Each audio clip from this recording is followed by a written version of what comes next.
Hello అండి, ఈ వీడియోని దయచేసి పూర్తిగా చూడండి, ఓకేనా? సగం సగం చూసేసి మీరు తెలుసుకోకుండా తప్పులు చేస్తే గనక మీ ప్రాణాల మీదకి తెచ్చుకుంటారు. మా దగ్గరకు ఒక ఫీమేల్ పేషెంట్ వచ్చారండి. జస్ట్ నిన్ననే ఆవిడకి ఒక 2-3 ఎపిసోడ్స్ లూజ్ మోషన్స్, వామిటింగ్స్ అన్ని ఆమెకి, అంతకు మించి ఏమీ లేదు. అయితే జనరల్ గా మనం ఎప్పుడైనా డీహైడ్రేటెడ్ గా ఉంటే బెస్ట్ సొల్యూషన్ ఓఆర్ఎస్, అది అందరికీ తెలుసు. సో వీళ్ళు ఏంటంటే కోకోనట్ వాటర్ అన్నిటికంటే బెస్ట్ అని చెప్పేసి with in the span of 36 hours almost 5 liters of coconut water తాగిచ్చారు ఆమె చేత. జనరల్ గా ఏంటంటే ఓఆర్ఎస్ తాగుతుంటే అది ఉప్పగా ఒకలాంటి వికారమైన టేస్ట్ వచ్చేసి అది తాగేటప్పుడు వామిటింగ్ సెన్సేషన్ వస్తుంది. కాబట్టి ఏంటంటే కోకోనట్ వాటర్ కొంచెం స్వీట్ గా టేస్టీగా ఉంటాయి కాబట్టి తాగుతూ ఉంటే వెళ్ళిపోతా ఉంటాయి. తర్వాత ఇంకా వామిటింగ్స్ తగ్గట్లేదన్నమాట, హాస్పిటల్కి వచ్చారు. సో మా దగ్గర జనరల్ ఫిజిషియన్స్ చూస్తున్నారు ఆ కేసుని. తర్వాత నేను ఈసీజీ చూడగానే నాకు సడన్ గా అనిపించింది ఈసీజీలో ఏదో తేడా ఉంది, ఇమీడియట్ గా పొటాషియం చెక్ చేయండి అని. అంటే ఆ ఈసీజీని చూస్తేనే కొన్నిసార్లు అది పొటాషియం బాడీలో ఎక్కువైందా తక్కువైందా అనేది తెలుస్తుంది అనమాట. అండ్ ఇమీడియట్ గా నేను ఏబీజీ అనే ఒక బ్లడ్ టెస్ట్ పంపించాను. అంటే ఏబీజీలో ఏంటంటే మన బాడీలో ఉన్న సోడియం, పొటాషియం రఫ్ ఎస్టిమేట్స్ వచ్చేస్తాయి. సో ఆ టెస్ట్ చూడగానే దాంట్లో పొటాషియం 6.9 ఉందండి. ఇమీడియట్ గా పొటాషియం తగ్గడానికి సో మెడికేషన్స్ ఉంటాయి అనమాట. ఇలా మెడికేషన్ ఇస్తున్నా సరే ఆవిడకి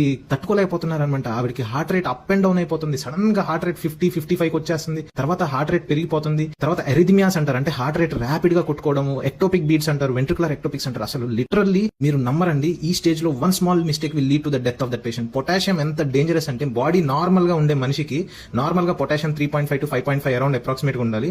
నా పొటాషియం కనుక 2 గానీ 1.5 గానీ అయితే నేను చచ్చిపోతా. ఆ పొటాషియం కనుక 7-8 వెళ్ళిపోయి కొంచెం ఎరిథమియా వచ్చిందంటే నేను చచ్చిపోతా. అంటే బాడీ మొత్తం నార్మల్ గా ఉండి ఓన్లీ పొటాషియం వల్ల చచ్చిపోతారండి జనాలు. ఇది తెలియక జనాలు ఎండాకాలంలో డీహైడ్రేట్ అవగానే కొబ్బరి నీళ్ళు మంచి అని పల్లెటూళ్ళలో కూడా అండి వడదెబ్బ తగిలిందని చెప్పేస్తే ఓఆర్ఎస్ తాగించండి. ప్రతి గవర్నమెంట్ హాస్పిటల్, ప్రతి పిహెచ్సీలో ఉంటే, లేకపోతే ఫార్మసీలోకి వెళ్ళి ఓఆర్ఎస్ పౌడర్ అండి. దయచేసి ఓఆర్ఎస్ డబ్బాలు, టెట్రా ప్యాకులు తాకండి. అవి కాదు, పొడిని నీళ్ళలో కలుపుకొని 1 లీటర్ బాటిల్లో నీళ్ళలో కలుపుకొని తాగే ఓఆర్ఎస్ ప్యాకెట్స్ ఉంటాయి. 100 ml ఓఆర్ఎస్ లో అరౌండ్ 20 milligrams ఆఫ్ పొటాషియం ఉంటుందండి. కానీ అదే 100 ml ఆఫ్ కోకోనట్ వాటర్ లో 250 to 280 milligrams ఆఫ్ పొటాషియం. అంటే ఎంత ఎక్కువ తాగారంటే ఆవిడ 5 liters ఆఫ్ కోకోనట్ వాటర్ లో అరౌండ్ 14,000 milligrams ఆఫ్ పొటాషియం ఉంది. అంటే డైలీ మనం తీసుకోవాల్సిన పొటాషియం అరౌండ్ 4,500 milligrams. ఆమె 14,000 తీసుకుందంటే ఆల్మోస్ట్ 3 times ద డోస్ తీసుకొని ఆవిడ కిడ్నీస్ ఓవర్వెల్మ్ అయిపోయి ఆవిడకి ఆ పొటాషియం పెరిగిపోయి literally she went till death. ఈ వీడియో ఎందుకు చేస్తున్నానంటే చాలా మంది ఆర్గానిక్ నేచురల్ గా వచ్చేది మంచిది అని చెప్పేసి ఎక్కువ వాడేయడం. గుర్తుపెట్టుకోండి, అతి సర్వత్ర వర్జేయత అంటే ఏంటి? Anything in excess will cause harm to us అండి. 10 రూపాయలు ఇస్తే ఫార్మసీలో ఇస్తాడండి, లేకపోతే గవర్నమెంట్ హాస్పిటల్కి వెళ్తే ఫ్రీగా ఇస్తారు.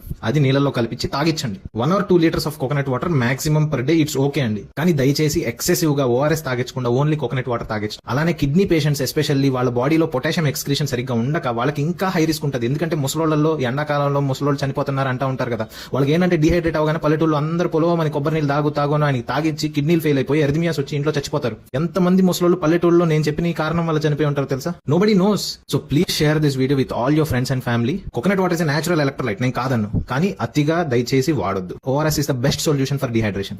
Share this video with all your friends and family.